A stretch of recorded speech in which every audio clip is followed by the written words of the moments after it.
أعوذ بالله من الشيطان الرجيم بسم الله الرحمن الرحيم يا أيها الذين آمنوا إذا قمتم إلى الصلاة فاغسلوا وجوهكم وأيديكم إلى المرافق وامسحوا برؤوسكم وأرجلكم إلى الكعبين۔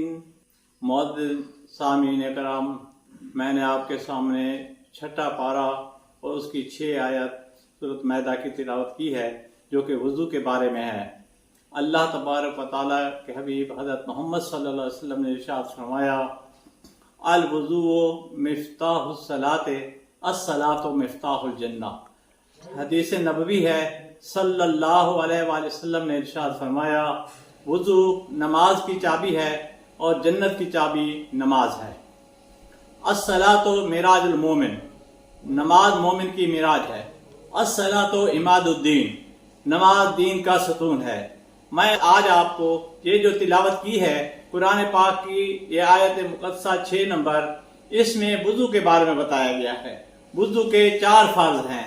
اے ایمان والو، جب تم نماز کا ارادہ کرو، اپنے چہرے کو دو، ہاتھ کو کونیوں تک دھو ڈالو، اور اپنے سر کا مسح کرو، اور اپنے پاؤں کو دھو ڈالو۔ یہ 4 فرض ہیں جو وضو کے بارے میں ہے۔ سب سے پہلے میں آپ کو وضو کے بارے میں جو نیت ہوتی ہے وہ بتاتا ہوں۔ نویت ان تتوضا لرفع الحدث و استباحۃ الصلاۃ۔ جب بھی آپ وضو کی نیت کرتے ہیں تو اس کے بعد آپ وضو کرنا شروع کریں گے۔ پہلے آپ نے ہاتھ دھونے ہیں، اور ہاتھ دھوتے وقت آپ نے فرمایا ہے، بسم اللہ العظیم علی دین الاسلام الاسلام حق والکفر باطل۔ ہاتھ کو آپ اس طرح سے 3 دفعہ دھو ڈالیں گے۔ پھر اس کے بعد آپ نے کلی کرنی ہے، اور کلی کرتے وقت دائیں ہاتھ میں پانی لینا ہے، اور پھر آپ نے کلی کرتے وقت آپ کہنا ہے، اللہم لکن حجتی الایمان۔ پھر اس کے بعد 3 دفعہ کلی کرنی ہے، اور پہلے 2 دفعہ آپ نے انگلی کے ساتھ صاف کرنا ہے، پھر تیسری دفعہ چھوڑ دینا ہے۔ پھر اس کے بعد ناک میں پانی ڈالنا ہے 3 دفعہ، اور چھینگلی انگلی جو بائیں طرف کی ہے وہ آپ نے ناک میں ڈالنا ہے، اور پھر آپ نے کہنا ہے، اللہم لا تحرمنی رائحۃ الجنہ، اللہ ہمیں جنت کی خوشبو سکھا دینا۔ پھر اس کے بعد آپ نے چہرہ دھونا ہے 3 دفعہ، اللہم بید وجہی یوم تبیض وجوہ و تسود وجوہ، اللہم بید وجہی یوم تبیض وجوہ و تسود وجوہ۔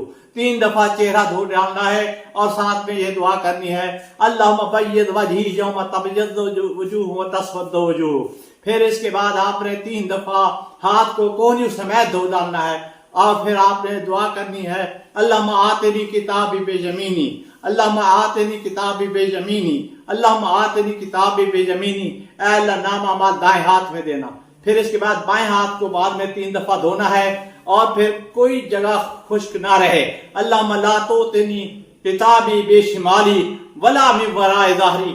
اے اللہ، بائیں ہاتھ میں نامہ مال نہ دینا، اور پیچھے بھی ہمارے کوئی نامہ مال نہ آئے۔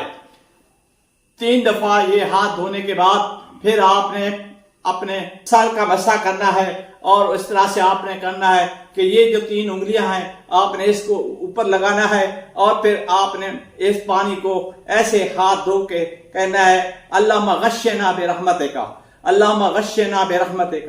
پھر اس کے بعد آپ نے اس ہاتھ کو اس طرح سے لے آنا ہے، اور پھر آپ نے دعا پڑھنی ہے، اللہم نجنی من مقطعات النیران۔ یہ کانوں کے لو کے ساتھ آپ نے اس شہادت کی انگلی کو ساتھ میں ڈالنا ہے، اور انگوٹھا جو ہے نا آپ نے اس طرح سے لے کے پھر گردن کو آپ نے اس طرح سے کرنا ہے، اور دعا کرنی ہے، اللہم نجنا من مقطعات النیران۔ پھر اس کے بعد آپ کے آخر میں دائیں پاؤں کو لے جانا ہے، اور خلال بھی کرنا ہے، 3 دفعہ اس پر پانی ڈالنا ہے، اور پھر کہنا ہے، اللہم ثبت قدمی علی الصراط یوم تزل فیہ الاقدام۔ یہ آپ نے ٹخنے سمیت آپ نے پاؤں کو 3 دفعہ دھونا ہے، اور پھر آپ نے کہنا ہے، اللہم ثبت قدمی علی الصراط یوم تزل فیہ الاقدام۔ پھر اس کے بعد آپ نے بائیں پاؤں کو اوپر کر کے پانی 3 دفعہ ڈالنا ہے اور نیچے سے خلال کرنا ہے انگلی سے، اور پھر اس طرح سے آپ کا یہ وضو